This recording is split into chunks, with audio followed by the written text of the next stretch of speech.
Hey guys, आप इस तरह के सेंटेंस को इंग्लिश में कैसे बोलिएगा। यदि आपको नहीं पता है तो वीडियो के एंड तक बने रहे। और यदि आप मेरे चैनल में न्यू है तो मेरे चैनल को सब्सक्राइब कर ले और बेल आइकन को भी क्लिक कर ले ताकि मैं रोज़ आने वाली वीडियो की नोटिफिकेशन बिल्कुल टाइम पर मिलती रहे। बाय द वे, बात करते हैं इस तरह के सेंटेंस को इंग्लिश में कैसे बनाया जाए। अगर ऐसी बात है तो आज स्कूल मत जाओ। अगर ऐसी बात है तो हमें वहाँ नहीं जाना चाहिए। इसको कैसे बनाइएगा, तो देर किस बात की, आइए सीख लेते हैं। पहले बात करते हैं अगर ऐसी बात है तो। अगर ऐसी बात है तो इसको इंग्लिश में क्या बोलते हैं? If that's the case. If that's the case, that's mean that is. If that is the case, इसके बाद राइट करेंगे कोई सेंटेंस। सेंटेंस जिस भी टेंस में होगा या जिस भी मॉडल्स में होगा उसको उसमें ट्रांसलेट कर देंगे। आइए हम लोग ट्रांसलेशन सीखते हैं और इसको इंग्लिश में किस तरीके से बोलेंगे। अगर ऐसी बात है तो आज स्कूल मत जाओ। इस सेंटेंस के लिए क्या बोलिएगा? If that's the case, don't go to school today. If that's the case, don't go to school today. Next sentence, अगर ऐसी बात है तो हमें वहाँ नहीं जाना चाहिए। इस सेंटेंस के लिए क्या बोलेंगे? If that's the case, we shouldn't go there. If that's the case, we shouldn't go there. Advice देने के लिए या एडवाइस लेने के लिए हम लोग शुड का यूज करते हैं। अगर ऐसी बात है तो मुझे सोचने दो क्या करना है या क्या नहीं करना है। इस सेंटेंस के लिए क्या बोलेगा? If that's the case, let me think what to do or what not to do. If that's the case, let me think what to do or what not to do. Let me mean होता है let me. Let me think what to do or what not to do. अगर ऐसी बात है तो तुम वहाँ क्यों जा रहे हो। इस सेंटेंस के लिए क्या बोलेंगे? If that's the case, why are you going there? If that's the case, why are you going there? Next sentence, अगर ऐसी बात है तो मैं यहीं रुकता हूँ। इस सेंटेंस के लिए बोलेंगे If that's the case, I stay here. If that's the case, I stay here. Next sentence, अगर ऐसी बात है तो सरकार को गरीबों की मदद करनी चाहिए। इस सेंटेंस के लिए बोलेंगे if that's the case, the government should help the poor. If that's the case, the government should help the poor. Next sentence, अगर ऐसी बात है तो हम लोग ट्रेन से जाएंगे। इस सेंटेंस के लिए बोलेंगे if that's the case, we will go by train. If that's the case, we will go by train या will go by train. Hey दोस्तों, आपको यहाँ पर कुछ सेंटेंसेस दिख रहे होंगे, 2 सेंटेंसेस दिख रहे होंगे। इसको राइट कीजिए कमेंट बॉक्स में। यदि कोई गलती करेंगे तो मैं वो करेक्ट करके बता दूंगा। दोस्तों, आपको वीडियो कैसी लगी, अच्छी लगी तो लाइक कर लीजिए, मेरे चैनल को सब्सक्राइब कर ले और बेल आइकन को भी क्लिक कर ले ताकि मैं रोज़ आने वाली वीडियो की नोटिफिकेशन बिल्कुल टाइम पर मिलती रहे। और वीडियो को शेयर करना मत भूलिएगा अपने दोस्तों के साथ। Thank you.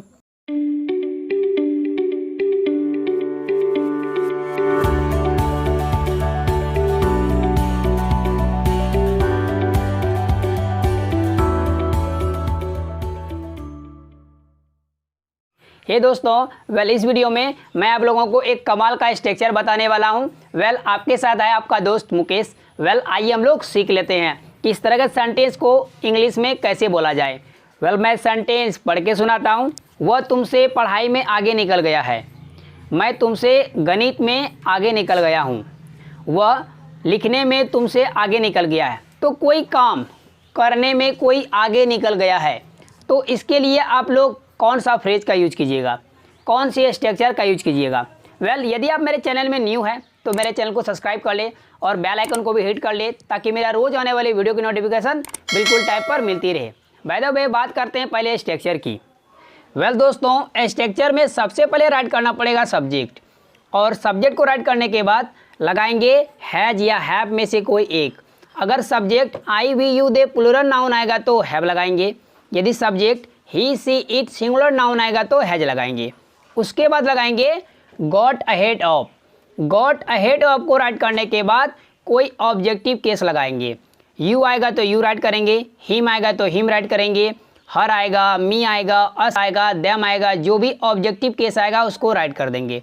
हाउएवर कोई वर्ड्स बच जाता है तो उसको सेंटेंस के एंड में, आखिरी में ट्रांसलेट करके उसका इंग्लिश राइट कर देंगे। आइए सेंटेंस देखते हैं। मैं गणित में तुमसे आगे निकल गया हूँ।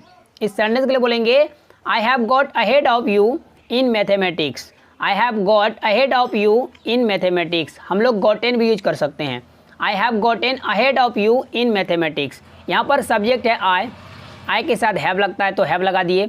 उसके बाद थर्ड नंबर में लगाए गॉटेन अहेड ऑफ या गॉट अहेड ऑफ। उसके बाद objective case you, other word क्या बचा? गणित में, तो इन मैथमेटिक्स। हो गया डन। आइए कुछ और सेंटेंस देखते हैं। वह तुमसे इंग्लिश में आगे निकल गया है। वेल इस सेंटेंस के लिए कहेंगे ही has got ahead of you in English. He has got ahead of you in English. Next sentence, वह मुझसे पढ़ाई में आगे निकल गया है। इस सेंटेंस के लिए बोलेंगे he has got ahead of me in studies. He has got ahead of me in studies. Hey guys, इसी से रिलेटेड मैं आपको एक सेंटेंस देता हूँ, इसको ट्रांसलेट कीजिए और राइट कीजिए कमेंट बॉक्स में। If you make any mistake then I will correct it. दोस्तों, आपको वीडियो पसंद आए तो एक लाइक कर दीजिए, मेरे चैनल को सब्सक्राइब कर ले, बेल आइकन को हिट कर ले, ताकि मेरा रोज आने वाली वीडियो की नोटिफिकेशन बिल्कुल टाइम पर मिलती रहे। Till then keep smiling, keep practising and have fun. Bye bye. Hey दोस्तों, कभी कभी हम लोग अपने डेली लाइफ में इस तरह के सेंटेंस को यूज करते हैं जहाँ पर हम लोग कहते हैं हमें अंग्रेजी सीखना पड़ रहा है, उसे अकेले रहना पड़ रहा है, मुझे यहाँ नौकरी करना पड़ रहा है, तुम्हें काम नहीं करना पड़ रहा है। तो पढ़ रहा है, पढ़ रहा है, पढ़ रही है, पढ़ रहे हैं। तो इस तरह के सेंटेंस को बनाने के लिए हम लोग स्ट्रक्चर यूज करते हैं। सबसे पहले सब्जेक्ट, सब्जेक्ट को राइट करने के बाद ईज, एम, आर में से कोई भी एक लगाएंगे। वेल आई के साथ एम लगाएंगे, he, she, it singular noun के साथ इज लगाएंगे, we, you, they plural noun के साथ आर लगाएंगे। और उसके बाद लगाएंगे हैविंग टू। हैविंग टू को राइट करने के बाद लगाएंगे वर्ब का फर्स्ट फॉर्म, उसके बाद ऑब्जेक्ट। आइए सेंटेंस को देखते हैं। स्ट्रक्चर हो गया इजली से डन। हमें अंग्रेजी सीखना पड़ रहा है। We are having to learn English. We are having to learn English. We है सब्जेक्ट, वी के साथ आर लगता है। थर्ड नंबर में लगा है हैविंग टू, उसके बाद वर्ब का first form learn, learn mean तो सीखना, ऑब्जेक्ट बचा अंग्रेजी, अंग्रेजी को बोलते हैं इंग्लिश। तो हो गया डन। नेक्स्ट सेंटेंस, उसे अकेले रहना पड़ रहा है। इस सेंटेंस के लिए बोलेंगे he is having to live alone. He is having to live alone. मुझे यहाँ काम करना पड़ रहा है। इस सेंटेंस के लिए बोलेंगे I am having to work here. I am having to work here. Next sentence, तुम्हें यहाँ काम नहीं करना पड़ रहा है।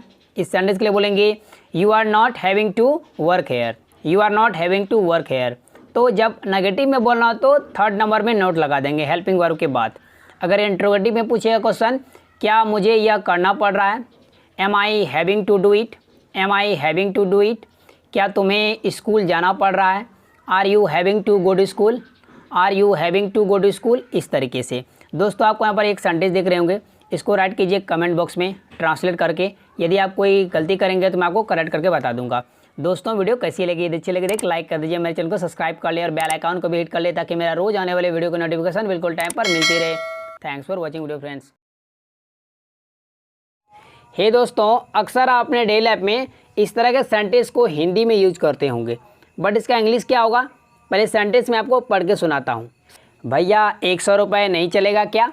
हम लोग इस सेंटेंस का यूज कहाँ करते हैं, मैं आपको एक सिचुएशन देता हूँ।